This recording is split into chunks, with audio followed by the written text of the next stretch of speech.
Now at 5 and streaming on CrossroadsToday.com, the murder trial for Fernando Acosta Jr. is once again pushed back to a new court date. And in the nation's capital, a U.S. airman sets himself on fire in the ultimate form of protest against the war in Gaza. President Joe Biden and former President Donald Trump plan to visit two cities along the U.S. southern border on the same day later this week. Well, say hello to springtime, or is it summertime? It was 83 today, but it's not going to be that warm all week. I'll have your forecast coming up in just a few minutes. Stay tuned. Alabama's ruling on frozen embryos continues to spark concerns to clinics across the nation. You're watching 25 News Now at 5. Good afternoon and thanks for being with us. I'm Karina Garcia. The man convicted of robbing a Victoria bank last year was sentenced to federal prison Monday. Derek Taylor was sentenced to over 6 years in prison after he was convicted on 2 counts of bank robbery. Taylor was found guilty of robbing Prosperity Bank at 7001 Northeast Zacklands Parkway on February 2nd, 2023. After serving his prison time, Taylor will be under 3 years supervised release. He is also ordered to pay $2,506 restitution to Prosperity Bank. The murder trial date for Fernando Acosta Jr. in the case involving the death of Amanda Johnson was rescheduled today. The murder trial is now set for March 21st. Acosta is accused in the murder of Amanda Johnson, who was found in a burned-out SUV. He's charged with tampering with evidence, abuse of a corpse, and murder. Amanda leaves behind 2 children. Now in Calhoun County, police charged a man with DWI after he crashed into the Port Lavaca City swimming pool. It happened Friday night just before 11:30. Police say 22-year-old Elso David Cruz of Harlingen hit a palm tree, a fence, and then crashed into the swimming pool. Some passersby walking at the park and called for help, while some other people who saw what happened also helped Cruz get out safely. 25 News Now reporter Adarius McCormick spoke with one of the men, and we'll have more on this story on 25 News Now at 10. Police issued an Amber Alert this afternoon for 2 missing children in Wilmer. 9-year-old Jaslyn Mendez and 5-year-old Johnny Mendez are reported missing. They were last seen in a gray 2013 Dodge Challenger with a Texans license plate number that reads TFG 1548. If you have any information, call 911. Now, the immigration status of the man accused in killing a student at the University of Georgia has come out. Georgia's governor spoke out on her murder, calling her death preventable, and today students returned to campus to honor the 22-year-old nursing student. More people could seek treatment here in North Carolina if IVF clinics in Alabama close, and of course, it's too early to tell if this could spread beyond Alabama. I spoke with doctors and patients here today at Carolina Conceptions. They say they are talking about this Alabama decision, and they are concerned. It's a decision Dr. Megan Bowling, IVF director at Carolina Conceptions, is watching closely. The Alabama decision is very important and has led to a lot of concern and honestly fear among the infertility doctors throughout the nation. Carolina Conceptions has 9,000 embryos stored at this fertility clinic in Raleigh. Couples freeze extra embryos because it usually takes 1 to 3 embryo transfers to get a baby. If we are only allowed to fertilize 1 embryo at a time or be limited in how many embryos we create. We'll have more on that story with the university student in Georgia later on 25 News Now at 5. Now, Victoria County Commissioners in Precinct 3 have shown tremendous staying power in the last few decades. Since 1930, a total of 4 commissioners have served Precinct 3. Gary Burns, the current Precinct 3 commissioner, has held the seat for 20 years. Before Burns, John Hammock held the Precinct 3 seat for up to 40 years. You know, once we get in it, we find out, you know, you can do a lot of good, and we enjoy our work. I'm sure I've talked to Hammock. Hell, I still call him once in a while for advice, but it's a rewarding job. Burns says he will miss serving the citizens of Precinct 3, and he plans to retire once a new Precinct 3 commissioner takes over the position.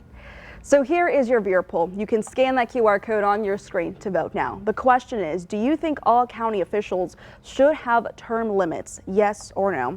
We want to hear your opinion on this. Come to crossroadstoday.com/vote to take part. And we're going to have an update on 25 News Now at 6. And a reminder that early voting in the primary election continues this week. You can vote today through Friday from 7 a.m. to 7 p.m. Vote at the Dr. Patty Dotson Public Health Center, 2805 North Navarro, Classroom A. And with that, let's take a look at your forecast with Chief Meteorologist Mac Perez. Thank you very much, Karina. Good afternoon, everyone. Yeah, springtime was nice. I think it's over. Look at this. Forecast highs tomorrow, about 80 degrees for us, but near 100 along the Rio Grande. But not to worry, we've got a little frontal system coming in on Wednesday that'll help knock all that down a little bit. We'll talk more about that coming up in just a moment. Stay tuned. We'll be right back. Mac, thank you. A U.S. Air Force member died after setting himself on fire in protest outside the Israeli embassy in Washington, D.C.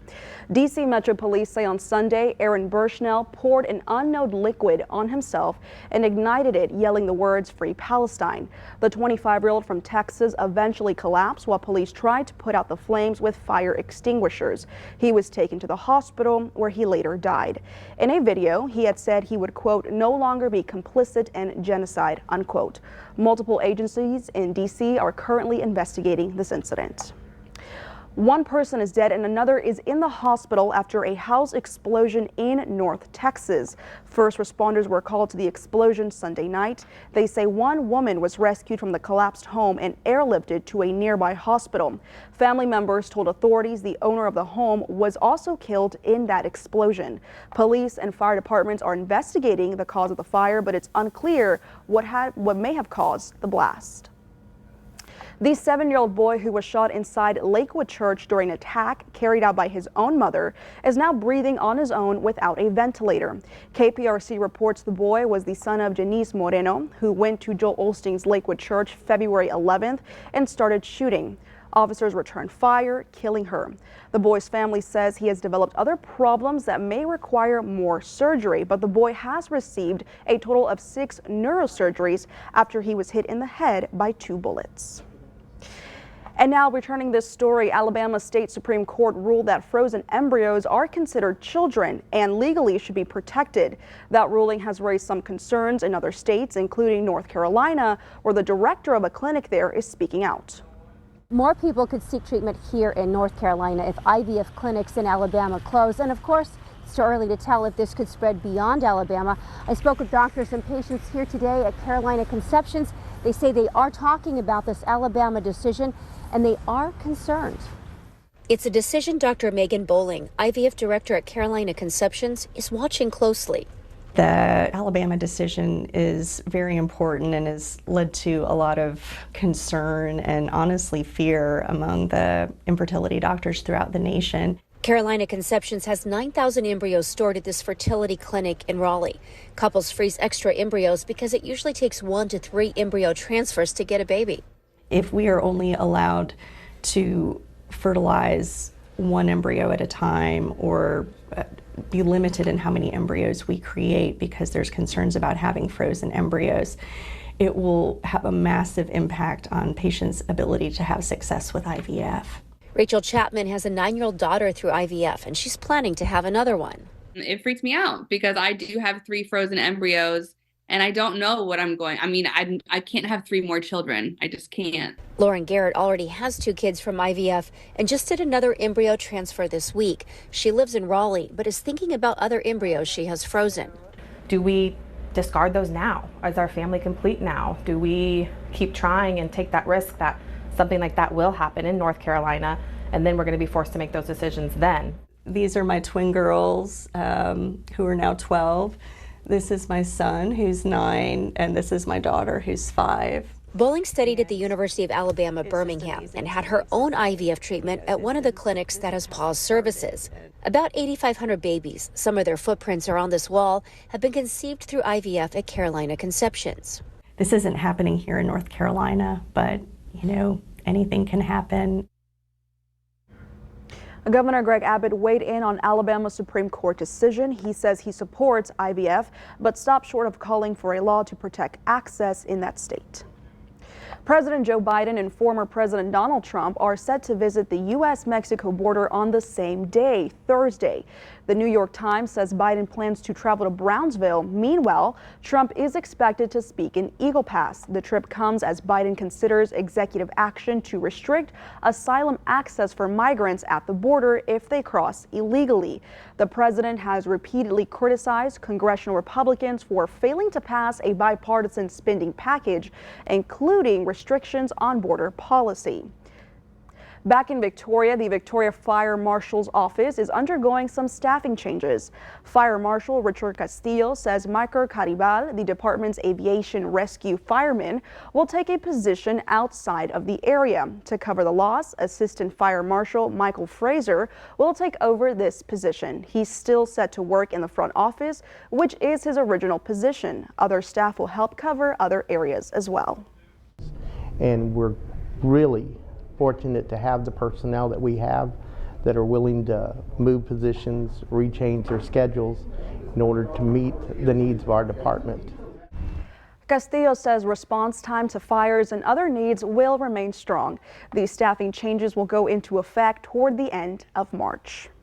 Now, next month, people with mental illnesses accused of committing minor crimes will be housed in a new facility instead of jail cells in Travis County. You can read this full story by the Texas Tribune on our website, crossroadstoday.com. Now, remember to subscribe to our YouTube channel, Crossroads Today. Hit the like button and click that notification bell. For now, stay with us. 2 former deputies are accused in the death of a man in the March of 2019. Straight ahead on 25 News Now at 5, the opening statements in the trial. Also ahead, Florida state and health officials identified 2 more cases of measles in one county.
A jury heard opening statements in the trial of 2 former Williamson County deputies who are facing manslaughter charges in the death of a suspect named Javier Ambler in 2019.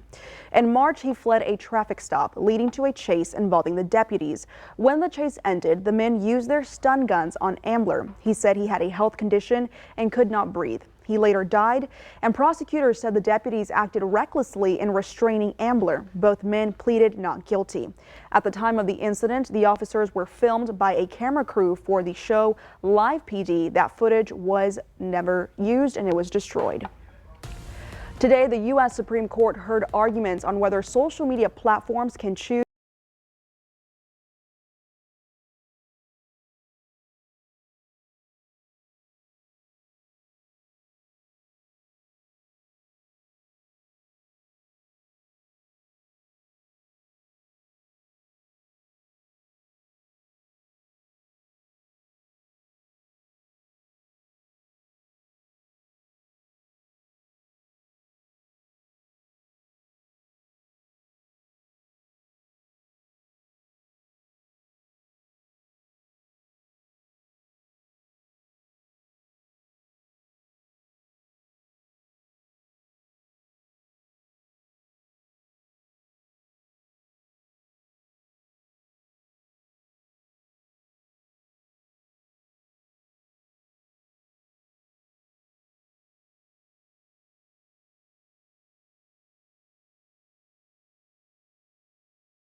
Well, good afternoon, everybody. I hope you had a good weekend. Obviously, we had lots of sunshine today. All of a sudden, everything sort of changed on us. First of all, we got the Gulf air that rolled back in and gave us the fog and overcast skies this morning. This afternoon, you can see the high deck of clouds rolling on top of us. And we're thinking, wait a minute, is there a storm coming? Well, not necessarily. The activity out over the west is mainly going in this direction, northeast, so it's not really going to affect us. But there is a frontal system way up in Wyoming that's actually going to come through here on Wednesday. It's getting late in the season. Usually, you know, by this time of year, we start seeing fewer and fewer, but it should make it through, and maybe it'll knock the temperatures down a little bit. This is what I'm talking about, you know, tomorrow, looking at about an 80, and then Wednesday, ooh, a 72, and then, oh my gosh, Thursday, 62 is a high temperature, and then just as soon as you blink, we're back into the 80s, so it's a bit of a roller coaster, but get a load of this. I know the two presidents are going to go visit the border. Whoa, look at the temperatures, 99 in Laredo, 93 in Del Rio. All of southwest Texas is going to be near 100 degrees. It's pretty amazing, but they're, of course, getting much drier air. For us, we're closer to the Gulf, so we're getting a little bit of ocean air, and that's sort of helping our temperatures. This is what we expect for tomorrow. So let's take a look. Where is that front? Well, it's way up in Wyoming right about now. It's up there with the moose and the elk, but it'll be dropping south. Looks like Wednesday afternoon it'll sort of drift through the area, but it's a very weak temperature differential. However, it will give us a north wind, and that north wind will slowly knock the temperature down. You see that rain band that came through? I think it'll be much farther to the north where it actually affects Texas, but I don't think it gets into our area. Now, we go all the way to next Sunday, and we're talking, you know, 5-7 days out of here. This second front will move into Texas, and this one may have more time to actually build up some moisture ahead of it to give us some actual rain rolling through here, but that's not until Monday of next week. So if you got any plans, the next couple of days shouldn't have any problems.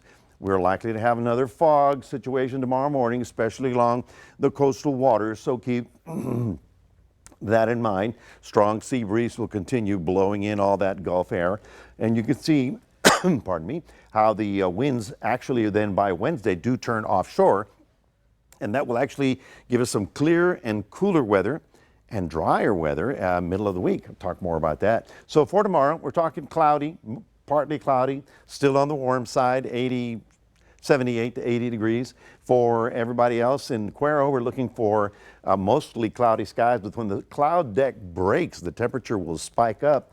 So they're actually looking for about an 85 in the afternoon. So that's that dry west wind. So here's our little front on Wednesday. No major deal, but it will help knock the temperature down. No rain associated with that. A little bit of moisture on Friday, but the next one's not till Monday. And so we continue with this roller coaster of temperatures getting into the 60s and then rolling back into the 80s. That's your 7-day forecast. Here's your QR code. Love for you to scan that. Put Crossroads Today on your phone. Here's Karina. Thank you, Mac. Coming up next on 25 News Now at 5, we're going to take a look at your stocks. Plus, the U.S. government is suing to block a grocery store mega merger.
Taking a look at your stocks, the Dow down 62 points, the S&P 500 down 19 points, and the Nasdaq down 21 points.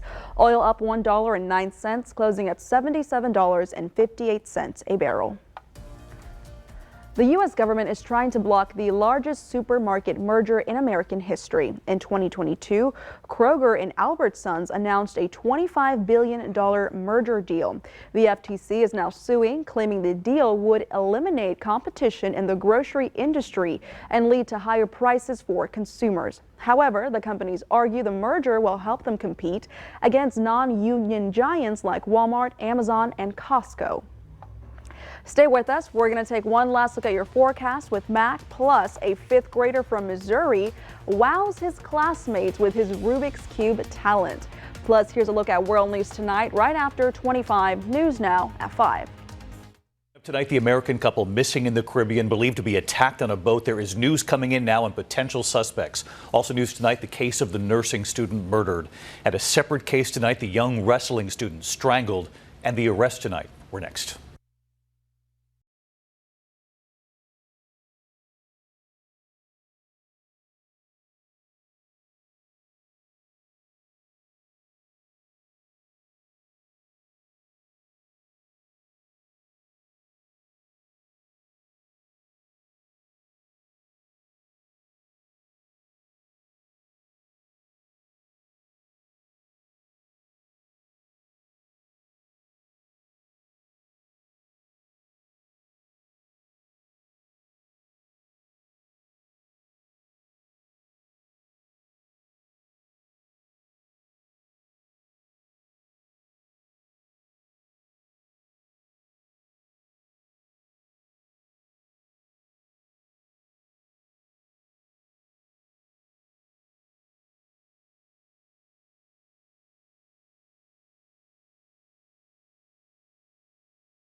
Take to solve a Rubik's Cube. Well, for an 11-year-old in Jennings, Missouri, it takes less than 2 minutes.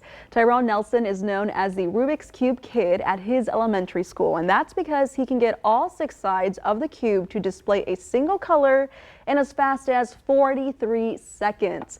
The classic 3D puzzle has stumped countless adults, including myself, for decades, but the kid says you just need to know the algorithm. Have you ever been able to finish a Rubik's Cube? No, it would take me years to figure that out. I don't know why. I mean, I played with them. My kids had them, but I could never. I had a Rubik's Cube phase, and I was able to get 2 colors, and then I was so frustrated I never finished it. That's one of those toys that will live in infamy forever. I just got to know the algorithm. We got to find that out. Well, you see, their algorithm. I'd rather play with G.I. Joe, okay? Well, what about this weather? Oh, it's gorgeous. I mean, it's summer in February. If you like summer, boy, I'll tell you, the 80-degree temperatures, but just for a couple of days. We've got kind of a roller coaster going here. Tomorrow is 80, and then Wednesday we drop to 72 with that little front. We get a bit of a chill for one day, folks, 1 day chill. Then we're back up to 80 degrees for next weekend. So if you got plans for next weekend, like we had this weekend was good. We're looking fairly quiet right now. The only rain chance really is that Monday front, but that's a good 7 days out. Karina? Alrighty, thank you, Mac. And thank you for being with us. We hope to see you back here tonight for 25 News Now at 6. World News Tonight with David Muir is up next.